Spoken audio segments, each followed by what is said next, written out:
चलिए, क्लास 10 के बच्चों के लिए मैं यहाँ पर कुछ क्वेश्चंस बनाने जा रहा हूँ।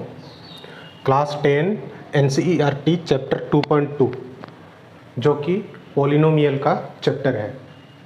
बहुपद से रिलेटेड इस प्रकार के क्वेश्चंस अक्सर आप लोगों को एग्ज़ाम में पूछा जाता है। तो चलिए, मैं यहाँ पर एक क्वेश्चंस बनाऊँ, कुछ क्वेश्चंस लिखे हैं, उनमें से एक क्वेश्चन मैं बनाऊँगा, बाकी आप लोगों को हिंट दूँगा और आप लोग प्रैक्टिस करेंगे। यहाँ से एक क्वेश्चन बनने की संभावना है। क्वेश्चन क्या कहता है, find the zeros of the following quadratic polynomials. ये जितने भी पॉलिनोमियल्स हैं बोर्ड पर हमने लिखा है, ये सारे के सारे क्वाड्रेटिक पॉलिनोमियल है, मतलब द्विघात बहुपद है। इनके क्या निकालना है, जीरोज निकालना है। जीरोज का मतलब हो जाता है, हिंदी वाले समझेंगे, शून्यक। और साथ ही साथ क्या करना है, verify the relationship between zeros and coefficient.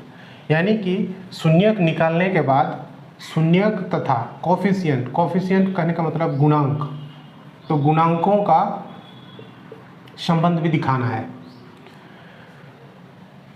संबंध दिखाना है और उसे वेरीफाई करना है, यानी कि सत्यापित करना है। तो चलिए देखते हैं। इस क्वेश्चन को करने से पहले मैं आप लोगों को ये गुणांकों का और शून्यंकों का, गुणांकों और शून्यक यानी कि जीरोज का जो रिलेशन होता है उसको मैं साइड में लिख लेता हूँ। हम लोग जानते हैं जो भी द्विघात बहुपद होता है उनके दो शून्यक होता है, यानी कि 2 जीरोज होते हैं। पहला को अगर अल्फा मान लें तो दूसरा को बीटा मानेंगे। तो पहला संबंध है alpha plus beta, that is equal to -b/a। फिर अल्फा इंटू बीटा दूसरा संबंध है, दैट इज c/a। कहने का मतलब यहाँ से दो संबंध है। जब दोनों शून्यकों को या दोनों रूट्स को जोड़ेंगे तो -b/a आएगा। अल्फा इंटू बीटा यानी कि दोनों जीरोज को अगर हम मल्टीप्लाई करते हैं या प्रोडक्ट ऑफ द जीरोज कहते हैं तो c/a आना चाहिए। ये b क्या है, b लीनियर कोफिशिएंट है, यानी कि कोफिशिएंट ऑफ x है। a क्या है, क्वाड्रेटिक कोफिशिएंट है, जिसको हम लोग कहते हैं कोफिशिएंट ऑफ x²। c क्या है, c इस बहुपद में कांस्टेंट टर्म को एक्सप्रेस करता है, कांस्टेंट टर्म को दिखाता है। तो चलिए सबसे पहले इसका क्या निकालेंगे, जीरो निकालेंगे। इनके जीरोस निकालने के बाद हम इनके कोफिशिएंट और जीरोस का रिलेशन हम वेरीफाई करेंगे। तो पहला स्टेप यहीं पर मैं करता हूँ, सॉल्यूशन। हम मान लेते हैं late px equal to x² - 2x - 8, ऐसा मान लिए। क्योंकि हमको इसके जीरोस निकालने हैं, इसका मतलब हमको px इक्वल टू 0 करना पड़ेगा, यानी कि वह x का कौन सा मान जो इन x की जगह पर रखेंगे, x² और x के जगह पर रखेंगे तो पूरा बहुपद का वैल्यू, पूरा पॉलिनोमियल का वैल्यू 0 के बराबर ला के रख देता है। तो उसे हम निकालेंगे। तो अगर इस तरह से हम लिखते हैं px इक्वल टू 0, तो फिर हम px के बदले पूरा बहुपद को लिखेंगे x² - 2x - 8 इक्वल टू 0। और इस लेफ्ट साइड जो बहुपद हमको दिख रहा है, इस बहुपद को हम फैक्टराइज करेंगे, मतलब गुणन खंडन करेंगे, गुना के टुकड़े टुकड़े के फॉर्म में लिखेंगे, यानी कि गुणन खंडन करेंगे। तो कैसे करेंगे, फैक्टराइज करने का एक आसान मेथड होता है कि बीच वाला जो टर्म है उस बीच वाला टर्म को दो इस प्रकार से दो भागों में बांटते हैं, उन्हें सॉल्व करेंगे तो 2x आना चाहिए, और प्रोडक्ट करेंगे यानी कि मल्टीप्लाई करेंगे तो पहला टर्म और आखिरी टर्म के प्रोडक्ट के बराबर आना चाहिए। तो इस जगह पर हम देखते हैं कि 2x है, तो 2x को अगर -4x + 2x मैं लिखता हूँ, -4x + 2x अगर मैंने लिखा तो इनको मैं सॉल्व करूँगा तो 2x के बराबर हो गया, और इन दोनों को मल्टीप्लाई करूँगा तो -8x² के बराबर होगा, जो कि पहला और आखिरी पद के गुणनफल के बराबर है। तो बस ये चीज़ हो गई। आगे और पीछे जो भी बचे हुए टर्म्स हैं उनको मैं लिख देता हूँ। अब कंपेयर करता हूँ यहाँ पर आगे के दो टर्म और पीछे के दो टर्म, इनमें से क्या कॉमन है। कॉमन मतलब इसमें भी हो और इसमें भी हो। तो एक्स स्क्वायर और 4x में जो कॉमन हमको दिख रहा है वो x दिख रहा है। तो x को हम बाहर करेंगे तो यहाँ पर क्या बचेगा, x बचेगा और इधर क्या बचेगा, 4 बचेगा। फिर इस प्लस को हम एज इट इज लेकर के आ जाता हूँ नीचे। अब 2x और 8 में क्या कॉमन दिख रहा है, तो 2 कॉमन दिख रहा है। तो फिर x माइनस 4 इस प्रकार से ब्रैकेट के अंदर में हो जाता इक्वल टू 0। अभी भी मेरा काम कंप्लीट नहीं हुआ है। अभी हमको क्या है, यहाँ पर देखिए ये एक पद हो गया, ये एक पद हो गया, अब ये एक पद हो गया। इन दोनों को मैंने सेपरेट किया है प्लस साइन से। अब दोनों में से कॉमन क्या है, इसमें और इसमें क्या कॉमन है, तो हमको x माइनस 4 कॉमन दिख रहा है। तो यहाँ से x माइनस 4 को मैं कॉमन ले लूँगा। फिर बचेगा क्या, इस पहला वाला जगह पर क्या बचेगा, ये तो निकल गया, तो बचेगा केवल x। तो x लिख देता हूँ, ये भी निकल चुका है, तो बचेगा ये प्लस टू इक्वल टू 0। और फिर इन दोनों को मैं 0 के बराबर कर देता हूँ। x माइनस 4 इक्वल टू 0, फिर x प्लस 2 इक्वल टू 0। फिर यहाँ से x का एक वैल्यू आ जाएगा 4 और x का एक दूसरा वैल्यू आ जाएगा वो -2। तो यानी कि इस बहुपद के लिए जो शून्यक आया है वो क्या क्या है, 4 है और -2 है। These two are the zeros of this quadratic polynomial. तो ये हो जाता हमारा आंसर। क्योंकि हमको वेरिफिकेशन भी करना है, तो वेरिफिकेशन के लिए हम क्या करेंगे, लिखते हैं यहाँ पर verification of the relationship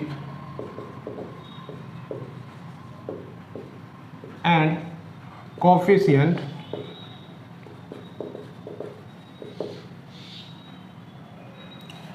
verification of the relationship। अच्छा, relationship between लिखना है, between zeros and coefficients ऐसा लिखेंगे। फिर एक बार बहुपद को लिख लेता हूँ, पी एक्स इक्वल टू क्या था, x square minus 2x minus 8, ऐसा लिख लिया। अब यहाँ से हम पहले कोफिशिएंट को लिख लेंगे। कोफिशिएंट क्या है, a का वैल्यू हो जाता 1 क्योंकि एक्स स्क्वायर के साथ 1 मल्टीप्लाई है। b का क्या वैल्यू हो जाता -2 क्योंकि x के साथ -2 मल्टीप्लाइड है। और कांस्टेंट टर्म जिसको c से इंडिकेट करते हैं वो है -8। इतना हो गया। और साथ में मैं अल्फ़ा और बीटा को भी इसी जगह लिख लेता हूँ, अल्फ़ा इक्वल टू 4 और beta that is equal to -2। आप चाहो तो 4 को बीटा -2 को अल्फ़ा मान सकते हो, इसमें कोई आंसर में कोई दिक्कत नहीं होगा, मानने के लिए आप स्वतंत्र हो, ठीक ना। अब इतना करने के बाद मैं क्या करूँगा, पहला रिलेशन देखूँगा। पहला रिलेशन क्या होता है ना, तो alpha plus beta that is -b/a होता है, ठीक ना। तो -b/a होता है, तो ये एक अपने आप में समीकरण है। तो इस जगह पर मैं इस समीकरण में मैं लेफ्ट हैंड साइड देखता हूँ, लेफ्ट हैंड साइड तो अल्फ़ा प्लस बीटा है, तो अल्फ़ा का वैल्यू 4 है, बीटा का वैल्यु -2 है। इनको जब मैंने सॉल्व किया तो 2 आया। इसी इक्वेशन में राइट हैंड साइड हम देखते जाते हैं, राइट हैंड साइड देखते हैं तो हमको क्या दिख रहा है, -b/a है।